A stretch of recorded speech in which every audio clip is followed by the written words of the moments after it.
എല്ലാവർക്കും നമസ്കാരം. പൃഥ്വി വ്ലോഗ്സിലേക്ക് സ്വാഗതം. ഇന്ന് ഞാൻ ഒരു കോവിലകം സ്റ്റൈൽ പൈനാപ്പിൾ പച്ചടിയാണ് ഉണ്ടാക്കുന്നത്. എനിക്കിത് എൻ്റെ ഒരു ഫ്രണ്ട് പറഞ്ഞു തന്നതാണ്.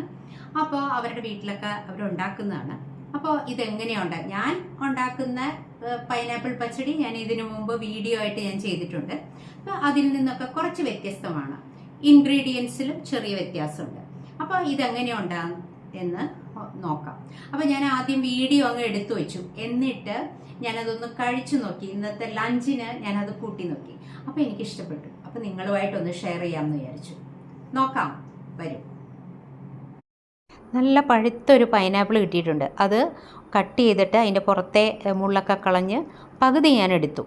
എന്നിട്ട് അത് ചെറിയ പീസസ് ആയിട്ട് കട്ട് ചെയ്ത് കഴുകിയെടുത്തിട്ടുണ്ട്.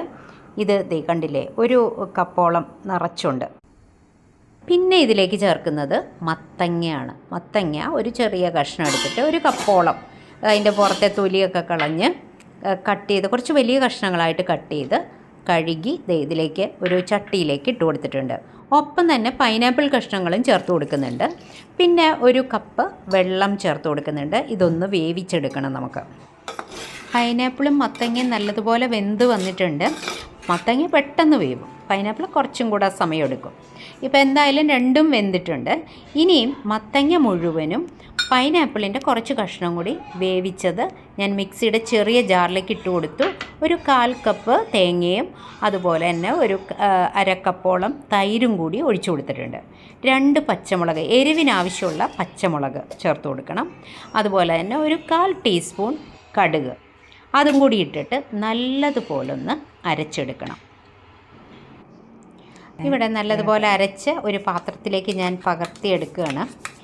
ഇനി ഇതവിടെ ഇരിക്കട്ടെ. ഈ കറിയിൽ ഞാൻ ഒട്ടും മുളക് പൊടി ചേർക്കുന്നില്ല. അതാണ് ഇതിൻ്റെ ഒരു പ്രത്യേകത. പൈനാപ്പിളിൻ്റെ വേവിച്ച ബാക്കി കഷ്ണങ്ങൾ നമ്മുടെ ചട്ടിയിലുണ്ട്. അതിലേക്ക് നമ്മൾ ഈ അരപ്പങ്ങ് ചേർത്ത് കൊടുക്കുകയാണ്. അപ്പോൾ നല്ലതുപോലെ കുറുകിയ ഒരു അരപ്പാണ് കേട്ടോ.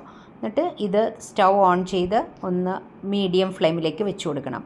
ഉപ്പ് നമ്മൾ ഇതേവരെ ചേർത്തിട്ടുണ്ടായിരുന്നില്ല. ആവശ്യത്തിനുള്ള ഉപ്പ് ചേർത്ത് കൊടുക്കണം. പിന്നെ വേണമെങ്കിൽ നോക്കിയിട്ട് ചേർക്കാം. ഒരല്പം പഞ്ചസാരയും കൂടി ചേർക്കുന്നുണ്ട്. ഈ പഞ്ചസാര വേണമെങ്കിൽ കഷ്ണം വേവിക്കുമ്പോൾ ചേർത്താലും മതി. അല്പം മഞ്ഞൾപ്പൊടി, ഒരു 1/4 ടീസ്പൂൺ മഞ്ഞൾപ്പൊടി ഇട്ട് കൊടുത്തിട്ടുണ്ട്. ഇനി നല്ലതുപോലെ ഒന്ന് ഇളക്കി കൊടുക്കണം. ഇനി ഇതൊന്ന് തിളച്ച് വരട്ടെ. ഈ അരപ്പിൻ്റെ പച്ചമണമൊക്കെ ഒന്ന്, തേങ്ങയൊക്കെ ചേർത്തല്ലേ നമ്മൾ അരച്ചിരുന്നത്, അതിൻ്റെ ഒരു പച്ചമണമൊക്കെ ഉണ്ടാവും. അതൊന്ന് പോയി കിട്ടണം.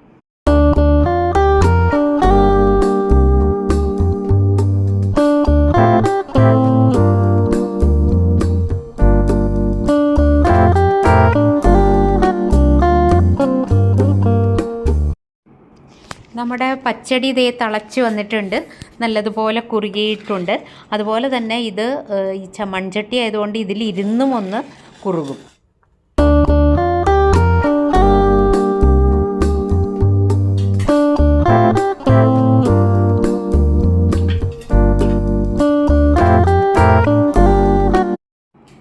ഇനി ഇതിലേക്ക് കടുകൊക്കെ ഒന്ന് പൊട്ടിച്ചിടണം. അതിനൊരു ചെറിയ പാൻ വെച്ചിട്ടുണ്ട്. അതിലേക്ക് വെളിച്ചെണ്ണ ഒഴിച്ചു കൊടുത്തിട്ടുണ്ട്. 1 ടേബിൾ സ്പൂണോളം വെളിച്ചെണ്ണയും ഒരു 1/2 ടീസ്പൂൺ കടുക് ഇട്ട് കൊടുത്തിട്ടുണ്ട്. കടുകൊന്ന് പൊട്ടിക്കഴിഞ്ഞപ്പോൾ 2 വറ്റൽമുളക് കട്ട് ചെയ്തിട്ട് കൊടുത്തു. പുറകെ കറിവേപ്പില ഇട്ട് കൊടുത്തിട്ടുണ്ട്. ഇനി ഇതൊന്ന് മൂത്ത് കഴിയുമ്പോൾ നമ്മുടെ കറിയിലേക്ക് ഒഴിക്കാം. ഇനി ലാസ്റ്റ് ഇതിലേക്ക് ഒരു 5-6 കറുത്ത മുന്തിരി ഉണ്ടല്ലോ, അത് ഇതിലേക്ക് ഇട്ട് കൊടുക്കാം. കണ്ടോ, അത് വേവിക്കൊന്നും വേണ്ട. നല്ല സ്റ്റൗവെല്ലാം ഓഫ് ചെയ്തിട്ടാണ് നമ്മൾ ഇട്ട് കൊടുക്കുന്നത്. കണ്ടില്ലേ? ഇനി നമുക്ക് അടച്ചു വെച്ചിട്ട് കുറച്ച് കഴിയുമ്പോൾ എടുത്ത് സെർവ് ചെയ്യാം. നല്ല മധുരമൊക്കെ ഉള്ള ഒരു ചെറിയൊരു എരിവും നല്ല മധുരമുള്ള ഒരു കറിയാണ്. ഇത് സദ്യയുടെ ഒരു പ്രധാന വിഭവവുമാണ്.